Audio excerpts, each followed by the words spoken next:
High, welcome to my channel. আশা করি তোমরা সবাই খুব ভালো আছো। তো আজকে ছিল গণেশ চতুর্থী।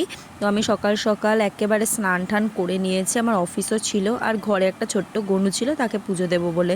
খুব রিসেন্টলি আমি মন্দারমণি ঘুরতে গেছি, দেখো কি অবস্থা, সারা মুখ কালো হয়ে গোটায় ভরে গেছে। তো যাই হোক, এই ড্রেসটা আমি পরে নিয়েছি। এটা ছিল একটা লাল কালারের হাকোবা, যেটা আমি আগের বছর পুজোয় কিনেছিলাম প্রিয়াঙ্কাদির কাছ থেকে। এর সামনের যেই কাজটা খুব সুন্দর লাগে আমার, আর লাল তো সবারই পছন্দ আর আমারও পছন্দ, তো এই লাল কালারের এই ড্রেসটা পরে নিয়েছিলাম। তো চলো তাড়াতাড়ি করে আমি পুজোটা দিয়ে একবারে অফিসের জন্য রেডি হয়ে যাই। এই চলে এসেছি আমি ঠাকুর ঘরে। এখানে সমস্ত ঠাকুরকে পরিষ্কার করে স্নান করিয়ে তাকে গণেশ ঠাকুরকে মালা পরিয়ে চন্দনের টিপ পরিয়ে ফুল মিষ্টি দিয়ে পুজো দিই। আমি যথারীতি খুব একটা পুজো দিই না বলতে পারো। এই পুজোটা আমার শ্বশুরমশাই দেন, রোজ ঘরে পুজো দেওয়া, সন্ধ্যা দেওয়া, কিন্তু মাঝে সাঝে কিছু কিছু অকেশন পারপাসে আমি পুজোগুলো দেওয়ার চেষ্টা করি। যেহেতু আমার অফিস থাকে একদম সকাল সকাল 9টার মধ্যে বেরিয়ে যেতে হয়, তাই ওই সকালে উঠে পুজো দেওয়াটা আমার পক্ষে পসিবল হয়ে ওঠে না। তাও চেষ্টা করি সমস্ত অকেশন পারপাসগুলোতে পুজো দেওয়ার। মাঝে সাঝে পুজো দিতে কিন্তু বেশ ভালোই লাগে।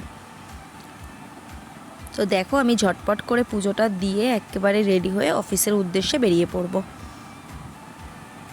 আজকে আমার অফিসেও গণেশ চতুর্থী পুজো, তো সেখানেও আমি উপোস করব।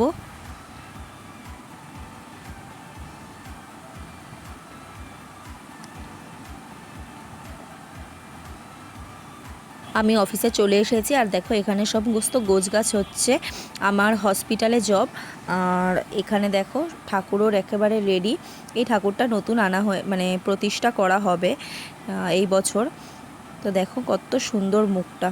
আর ওখানে তো মৌসুমি দিদি, মানে আমাদের সিস্টার দিদি যিনি আছেন, তিনি ফল টল সমস্ত কিছু কাটছেন ঠাকুরের সামনে দেবে বলে।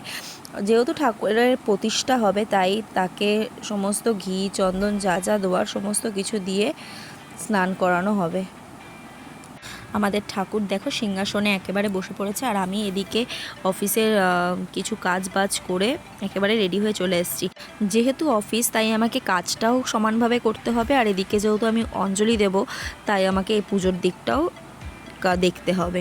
তো ঝটফট করে দুখানা ফাইল ছিল, ফাইলগুলো যথারীতি টাইপ করে আমি চলে এসেছি এখানে পুজোর এখানে। দেখো এখানে এক এক করে গণেশ ঠাকুরকে সিঁদুরের টিপ চন্দন সমস্ত কিছু লাগানো হচ্ছে। আর এটা ছিল আমাদের পুরনো ঠাকুর, যেটা আগের বছরের। তো এই ঠাকুরটাকে বিসর্জন দেওয়া হবে, আর নতুন ঠাকুরটা তো প্রতিষ্ঠিত হয়েছে, তাই ওই দুটো ঠাকুরকেই পুজো করা হয়েছে।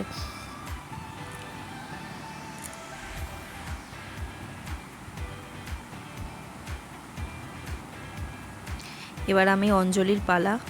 নমো বিষ্ণু নমো তদ্বিষ্ণু পরমং পদং সদা পশ্যন্তি সূরয় দিবিব চক্ষুরাদম। দুটো দুটো হাত দিন, ছেড়ে দিন, হাতের করে বলুন নমো অপবিত্র। অঞ্জলি দিতে আমি একেবারে বসে পড়েছি এবং অঞ্জলিটা দিয়ে নিয়েছি।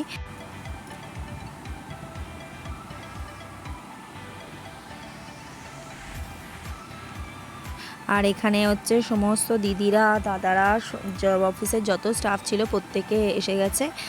আর এখানে গণেশ ঠাকুরের আরতি হচ্ছে এক এক করে।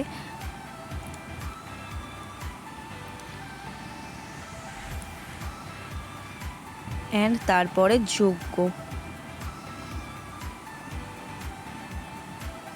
যজ্ঞের আগুনটা কিন্তু বেশ অনেকটা উঁচুতেই উঠেছিল। আর এখানে যার নামে সংকল্প করে পুজোটা করা হয়েছে, তিনি আহুতি দিচ্ছেন যজ্ঞে।